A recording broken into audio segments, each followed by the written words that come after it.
Hello students. आज हम लोग इस वीडियो में बिहार की मिट्टियाँ और खनिजों से संबंधित कंसेप्ट और इम्पोर्टेंट क्वेश्चन को करेंगे जो आगे आने वाले सभी एग्ज़ामों के लिए महत्वपूर्ण है। तो चलिए देखते हैं।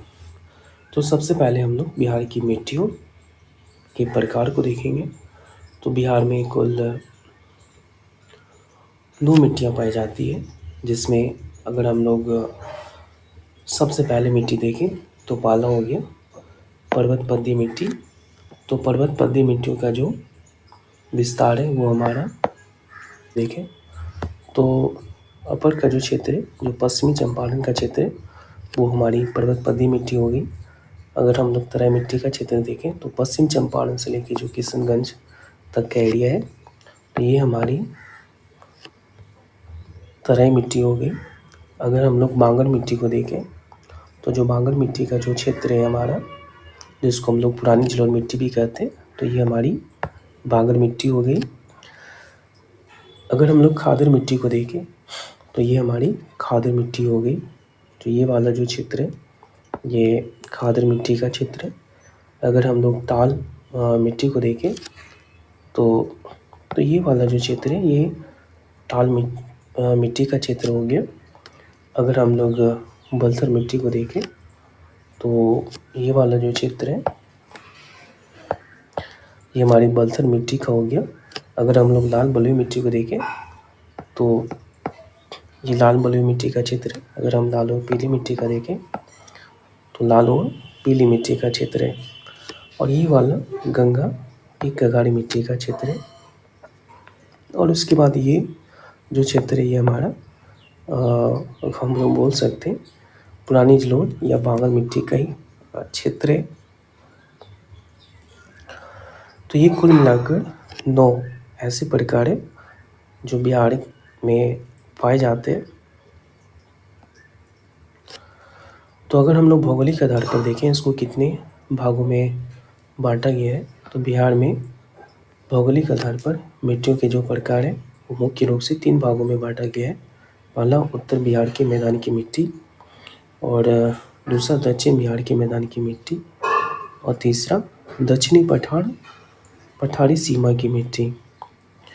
यानी सबसे पहले हम लोग ऊपर वाले भाग के बारे में पढ़ेंगे, उत्तर बिहार की मैदान की मिट्टी, फिर उसके बाद दक्षिणी मैदान की मिट्टी, फिर उसके बाद पठार की मिट्टी।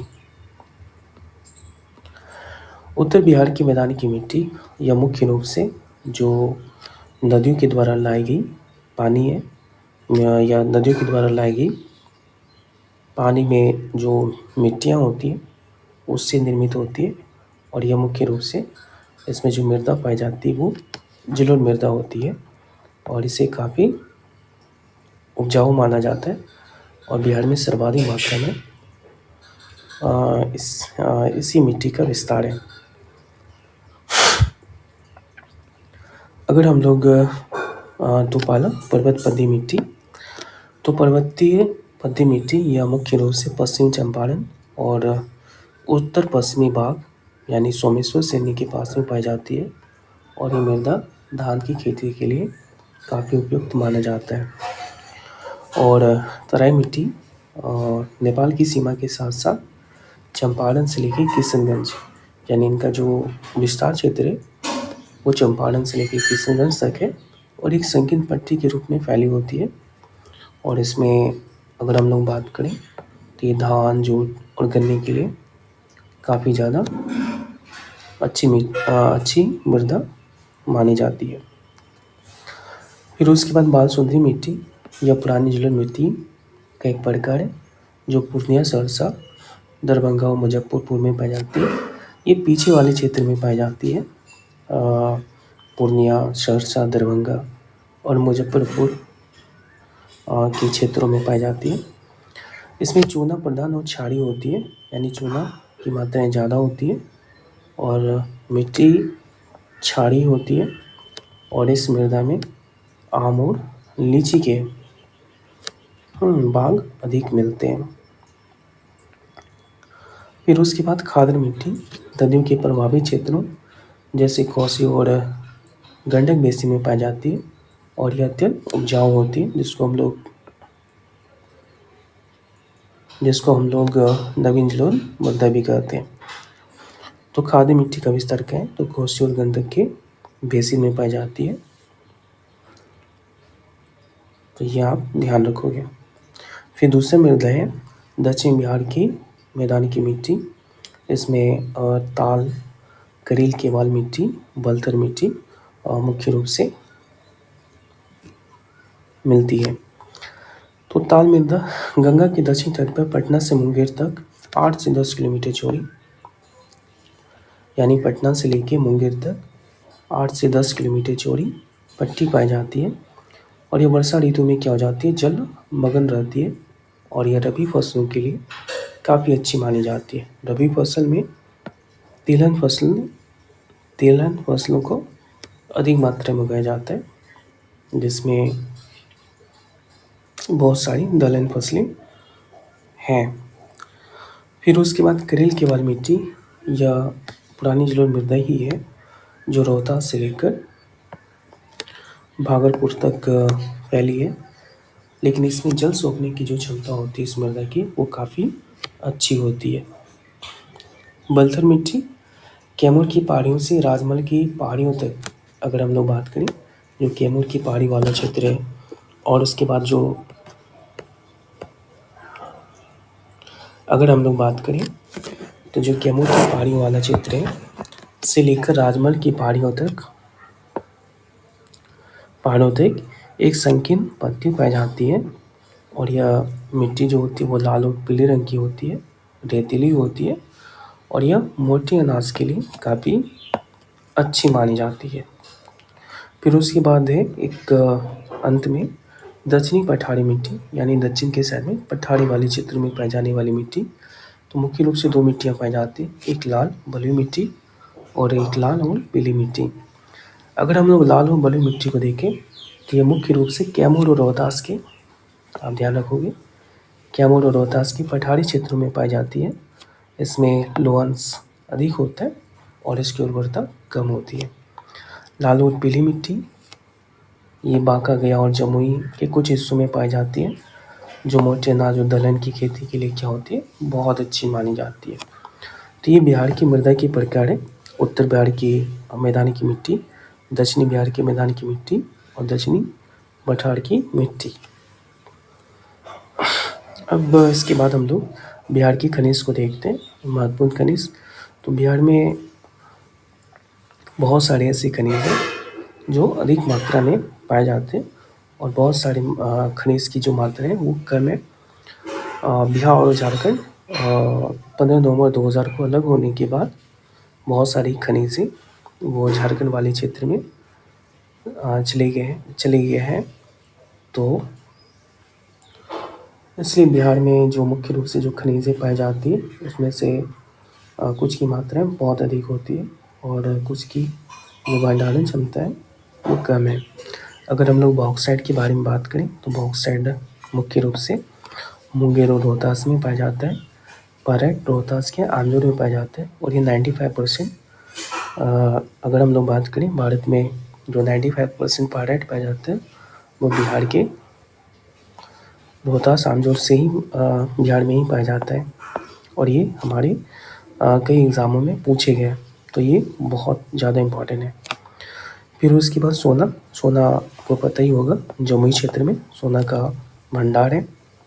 फिर चूना पत्थर रोहतास और कैमूर में, अब्रक, नवादा, गया, जमुई में।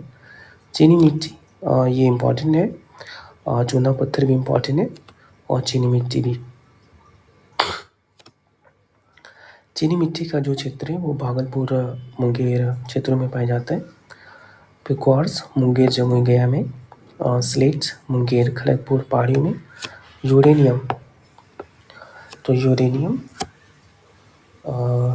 का जो भंडारण क्षमता है वो गया में है। मैग्नीज गया और मुंगेर में। लिथियम, ये भी इम्पोर्टेंट क्वेश्चन, ये भी इम्पोर्टेंट है, तो लिथियम गया में। और उसके बाद सारण, मुजफ्फरपुर और बेगूसराय में। गिलेना बांका में और एस्बेस्टस ये भी इम्पोर्टेंट है, तो मुंगेर वाले क्षेत्रों में एस्बेस्टस पाया जाता है, फेल्ड्सपार। तो ये मुंगेर, जमुई, गया में।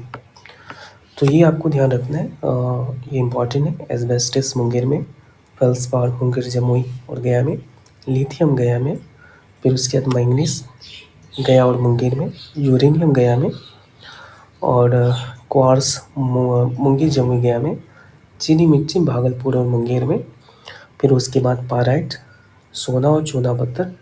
ये सारे इम्पॉर्टेंट क्वेश्चन हैं, ये आपके एग्ज़ाम में 100% कहीं ना कहीं छपेंगे। तो इसके कुछ फैक्ट्स को देख लेते हैं। जैसे पाराइट्स, तो पाराइट्स जो है वो बिहार में मतलब भारत में पाराइट के एकमात्र उत्पादक राज्य है बिहार, जहाँ देश के कुल भंडार का 95% हिस्सा मौजूद है। अगर हम लोग बात करें जो 95% हिस्सा है भारत का पाराइट के क्षेत्र में, वो बिहार में मौजूद है। और ये मुख्य रूप से कहाँ पाया जाता है, तो रोहतास जिले के आंजोर क्षेत्र में इनकी भंडार है। चूना पत्थर यह सीमेंट उद्योग के लिए प्रमुख कच्चा माल है, और यह रोहतास और कैमूर की विंध्यन पहाड़ियों में प्रचुर मात्रा में पाया जाता है। अगर हम लोग सोना के बारे में बात करें, तो जो अभी हाल फिलहाल के सर्वेक्षण के अनुसार जो जमुई जिला है भारत का सबसे बड़ा स्वर्ण भंडार होने का अनुमान लगाया है, जो काफ़ी हद तक तो सही नहीं है, लेकिन आपको ध्यान रखना है कि जो सोना का बिहार में जो सोना का जो क्षेत्र है वो जमुई है। और अभ्रक, अगर हम लोग अभ्रक के बारे में, माइका के बारे में बात करें, तो नवादा, जमुई और गया जिले में पाया जाता है। क्वार्ट्ज और सिलिका यह मुंगेर, जमुई और नवादा के पहाड़ी क्षेत्रों में मिलता है। मैंगनीज और कोबाल्ट, इनके भंडार मुंगेर और गया जिलों में पाए जाते हैं। और अगर हम लोग कोयला के बारे में बात करें, तो वर्तमान में बिहार में कोयले की कोई सक्रिय खान तो नहीं है, लेकिन भागलपुर में कोयला ब्लॉक आवंटित किया गया, जो भविष्य उत्पादन होने के लिए संभाव्य क्षेत्र है। तो ये कुछ फैक्ट्स हैं जो आपके एग्ज़ाम की दृष्टि से काफ़ी ज़्यादा महत्वपूर्ण है। आप इसको एक से दो बार आप इसको ज़रूर देखिएगा, आपको काफ़ी ज़्यादा हेल्प मिलेगा। तो चलिए इसके कुछ इम्पोर्टेंट ऑब्जेक्टिव्स को देखते हैं और इसको बनाने का इसको सॉल्व करते हैं। तो इसमें पहला क्वेश्चन दे रखे हैं, बिहार के किस जिले में आंजोर की पहाड़ी में पराइट का भंडार पाया जाता है? आप आंसर करो। तो कौन सा क्षेत्र हो जाएगा इसका? तो इसका आंसर हो जाएगा, अभी हम लोग जस्ट देखें, इसका रोहतास हो जाएगा।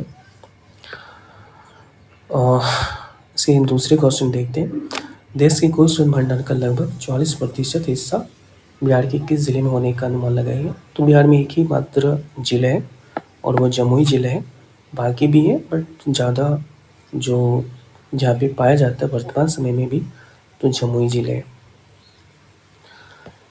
तो बिहार के दक्षिणी पश्चिम भाग में से विंध्य श्रेणी की चट्टानों में कौन सा महत्वपूर्ण खनिज मिलता है?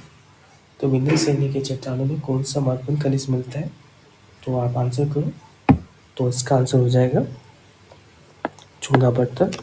चूना पत्थर बिहार के दक्षिणी पश्चिम भाग में और विंध्य श्रेणी की चट्टानों में प्राप्त होती है।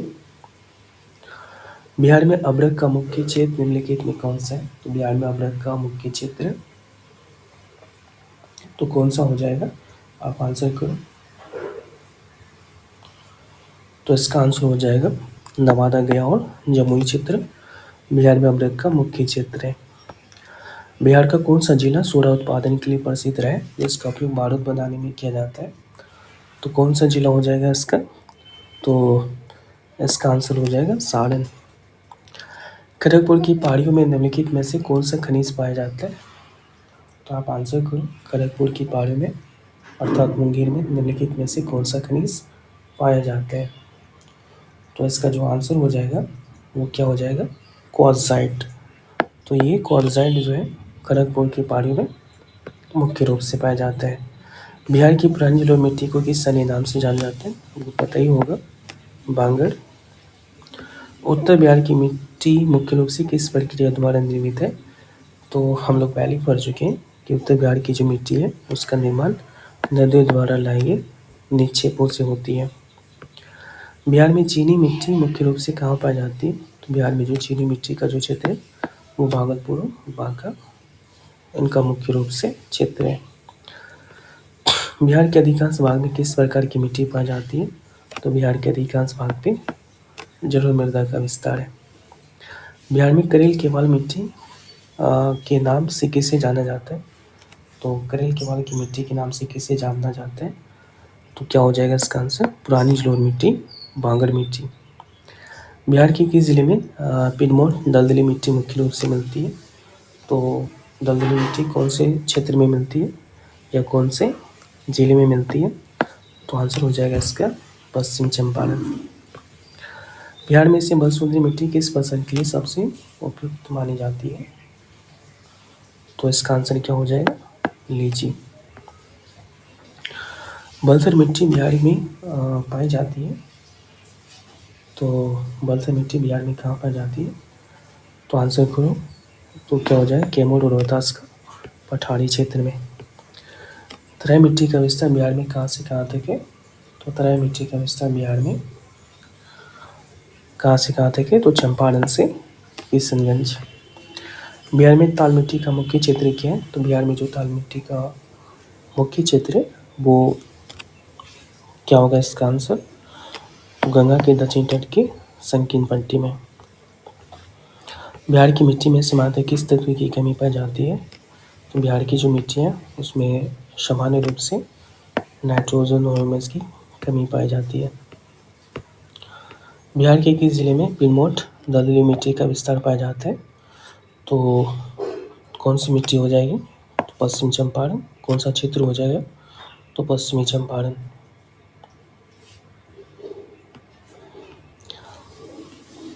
बिहार का कौन सा जिला गेहूं के सर्वाधिक उत्पादन के लिए जाना जाता है, तो आंसर करो, कौन सा हो जाएगा, रोहतास।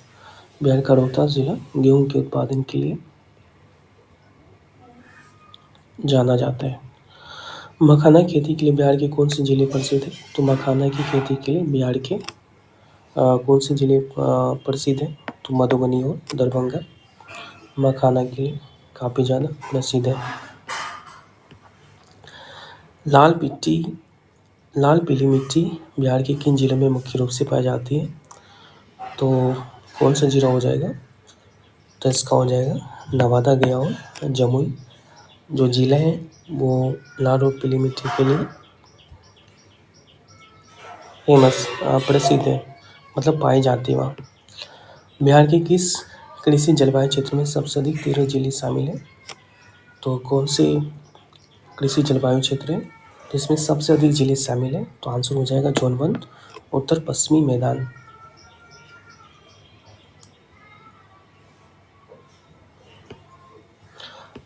जोन 2 की मुख्य विशेषता क्या है, तो जोन 2 की जो मुख्य विशेषता है वो रेतीली जलोढ़ और अम्लीय से तटस्थ, ये इसकी विशेषता है। अब इसका आंसर करो, बिहार में सीमेंट उद्योग के लिए कच्चे माल के रूप में चूना पत्थर सर्वाधिक कहाँ मिलता है, तो बिहार में सीमेंट उद्योग के लिए कच्चे माल के रूप में चूना पत्थर वो हमारा कहाँ पाया जाता है, तो वो हो जाएगा विंध्य पर्वत श्रृंखला में, रोहतास और कैमूर में। परमाणु ऊर्जा के रूप में उपयोग होने वाला यूरेनियम बिहार के किस जिले में पाया जाता है, तो परमाणु ऊर्जा के रूप में उपयोग होने वाला यूरेनियम कहाँ पाया जाता है, तो गया में। क्वार्ट्ज और सिलिका सेंट के उत्पादन के लिए कौन से जिले प्रसिद्ध है, तो क्वार्ट्ज और सिलिका के लिए जो महत्वपूर्ण जिले हैं वो हमारा क्या हो जाएगा, मुंगेर, जमुई और भागलपुर। ये क्वार्ट्ज और सिलिका सेंट के लिए उत्पादन में महत्वपूर्ण है। बिहार में तेल शोधक कारखाना कहाँ स्थित है, ये तो बहुत ईजी है, तो बरौनी बेगूसराय। तो ये कुछ ज़िले हैं और